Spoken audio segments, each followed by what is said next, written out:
अस्सलाम वालेकुम दोस्तों, मैं हूं आपका एडवाइज़र आफ्ताब शकील। आज की वीडियो में मैं आपको बताऊंगा कि फ़र्द बराए बै हक़ शुफ़ा क्या होती है, इस फ़र्द के क्या हकूक़ होते हैं और इस फ़र्द को किन मकासद के लिए इस्तेमाल किया जा सकता है।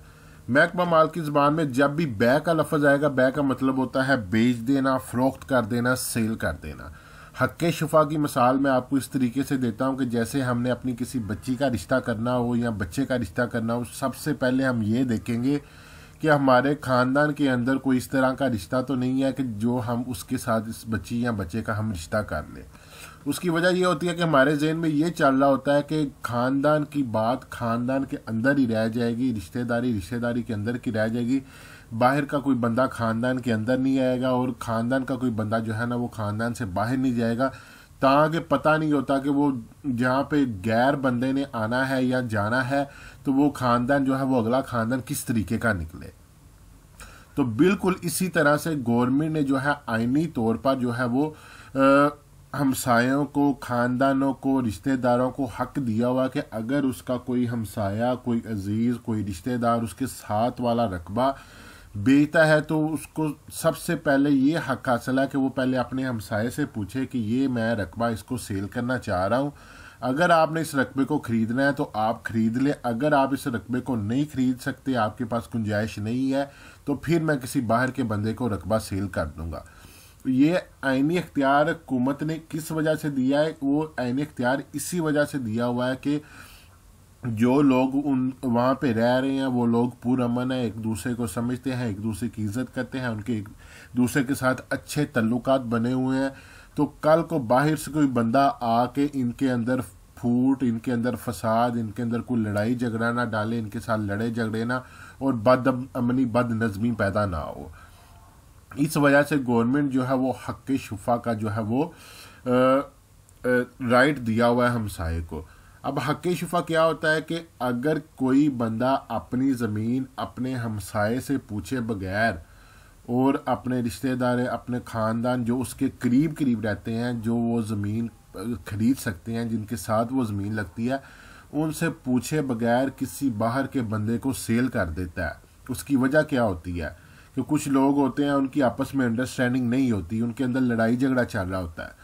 तो वो कहता है जी मैं ये जगह सेल करके यहाँ पे ऐसे बंदे को बैठा के जाऊँगा कि जो आप लोगों को जीने नहीं देगा, यानी किसी बदमाश को, किसी इस तरह के बंदे को मैं बैठा के जाऊँगा। तो वो उस बंदे को, वो बंदा जो है जिस बंदे की जगह वो किसी बाहर वाले बंदे को अगर जगह वो सेल कर देता है, आपको पता नहीं चलता। तो जब वो उस जगह सेल हो जाती तो आपको पता चलता है, तो आप ये हक रखते हैं कि आप अदालत में उसके खिलाफ जाके हक़ शुफ़ा की रिट दायर कर सकते हैं, दावा दायर कर सकते हैं कि ये जगह मेरे साथ लगती थी, मैं इस जगह को ख़रीदने की इस्तात रखता था, इस बंदे ने मुझसे पूछे बगैर किसी बाहर के बंदे को जगह सेल कर दी है।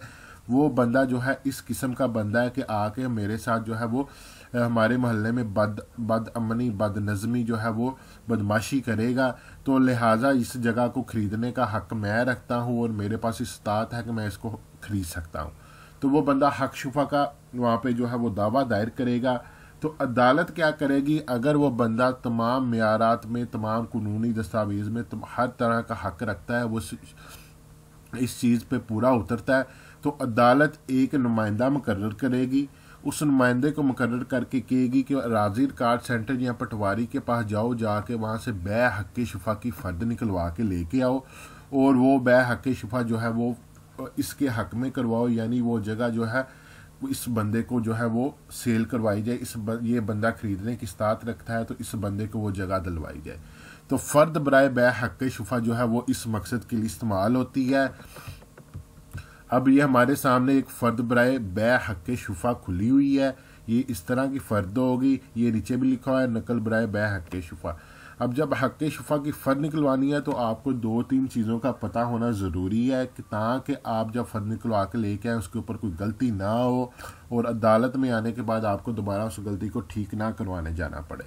सबसे पहले ये महाल लिखा हुआ है। महाल का मतलब होता है कि जिस इलाका, जिस मौज़ा, जिस गांव की ये फ़र्द है उसका नाम ठीक लिखा हुआ है। उसके बाद ये नीचे लिखा हुआ है जी नंबर खेवड़ मालक।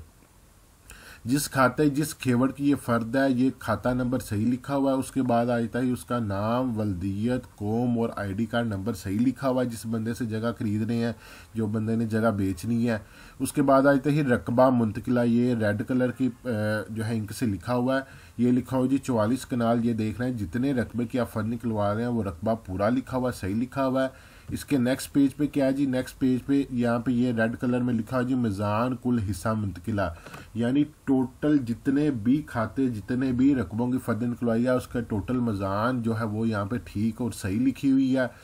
اگر آپ کو زمینی معاملات میں کوئی بھی مسئلہ ہے تو آپ نیچے کمنٹس کریں، انشاءاللہ ہم ایک پوری ویڈیو بنا کر آپ کی رہنمائی کریں گے، اور میرے چینل کو سبسکرائب کریں، لائک کریں اور ویڈیو کو شیئر کریں تاکہ جو ہے نا وہ لوگوں تک یہ معلومات پہنچ سکے، اور صدقہ جاریہ سمجھ کر اس کو شیئر کریں۔ ملتے ہیں اگلی ویڈیو میں، اپنا خیال رکھیے گا، فی امان اللہ۔